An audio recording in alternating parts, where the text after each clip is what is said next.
Hey friends, welcome back to Embrace Your Value. I'm really excited about today's episode because this one is a little different.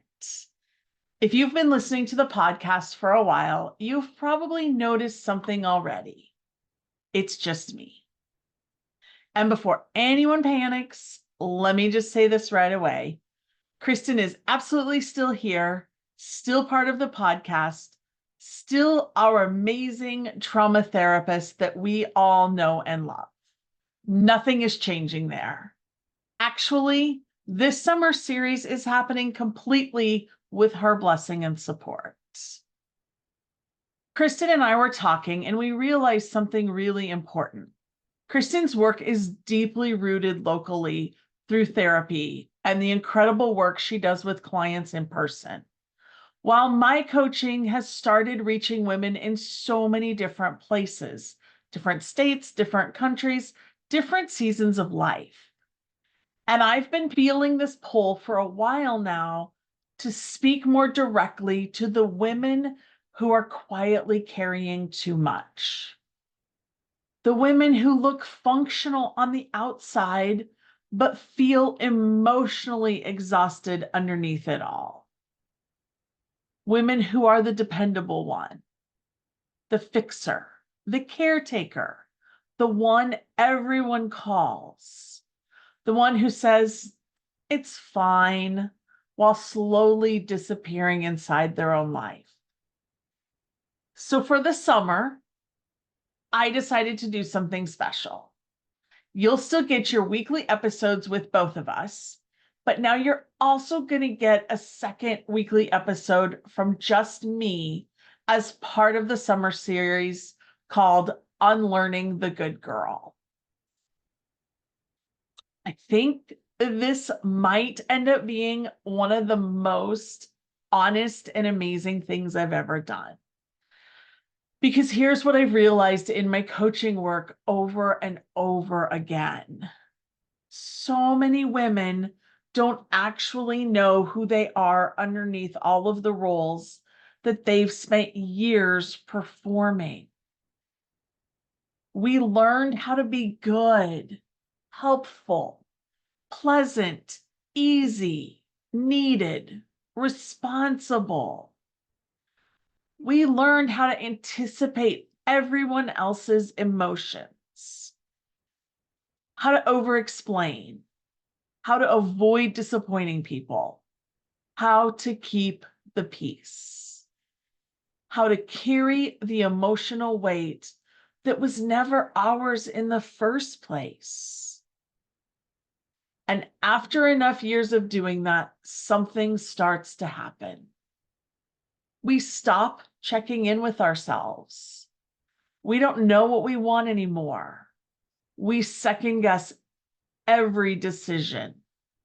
We feel guilty for resting. We feel resentful, but don't understand why. We say yes while our entire body screams no. And the hardest part, most of us don't even realize that we've been abandoning ourselves because the world will praise us for it. That's what this series is about. Not becoming selfish, not becoming cold, not learning how to stop loving people. It's about learning how to include yourself in your own life again.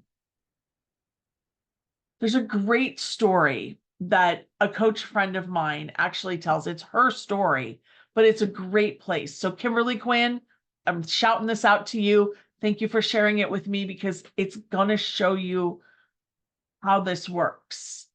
She was at the beach one day with her, I don't know, I think she had her kids with her. They had the blanket out and they had their snacks out and they were hanging out. They were enjoying their time at the beach. And this sweet little 3-year-old came trotting over.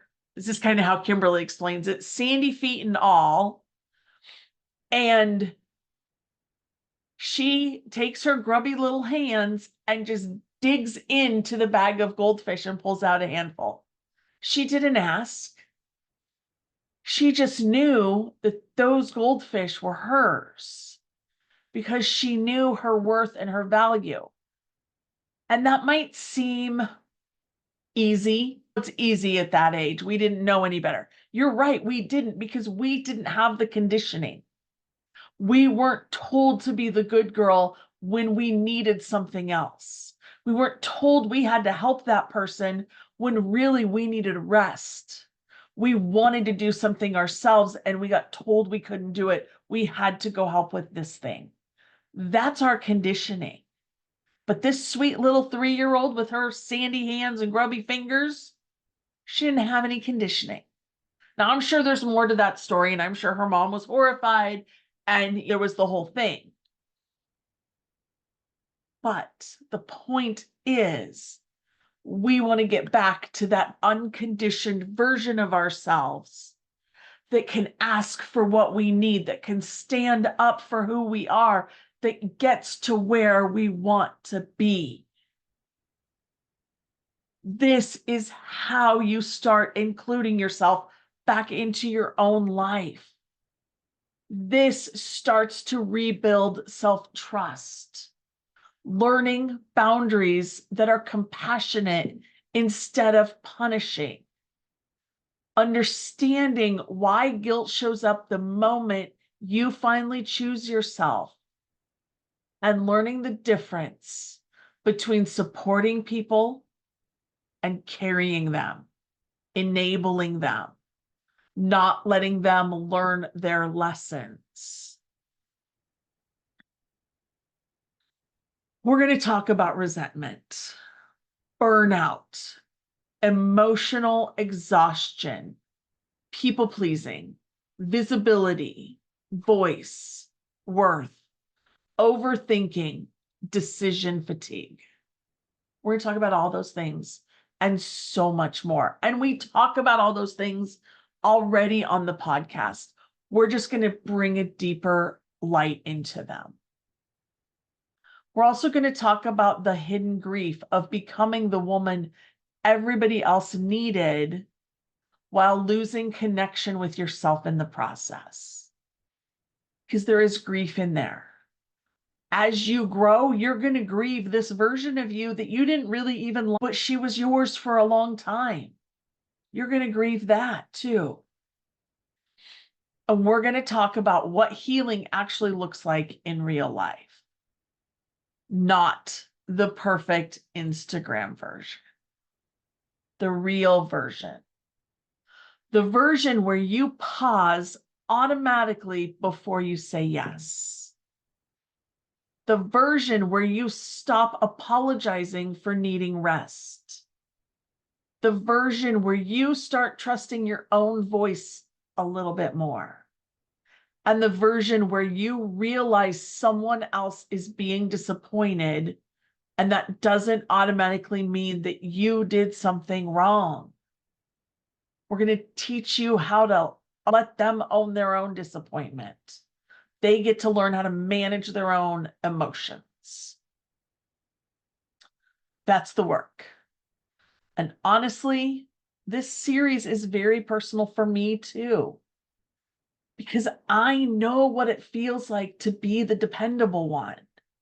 I know what it feels like to overgive until resentment quietly builds underneath everything. I know what it feels like to feel responsible for other people's emotions. And I know what it feels like to finally realize I cannot keep abandoning myself and calling it love. Self-love. Because when you are abandoning yourself, you are teaching your brain that you don't matter. Every time you say yes to somebody else when you needed something, your brain instantly says, check, there's another reason why we don't matter. Yep, let's keep putting these things in front of her.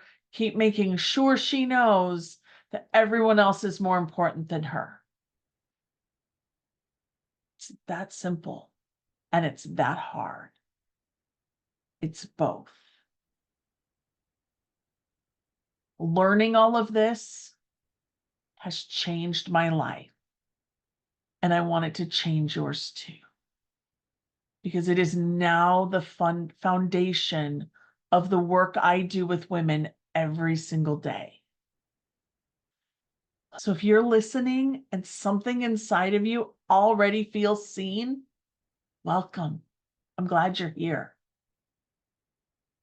And if this series resonates with you, I would love for you to join my email community.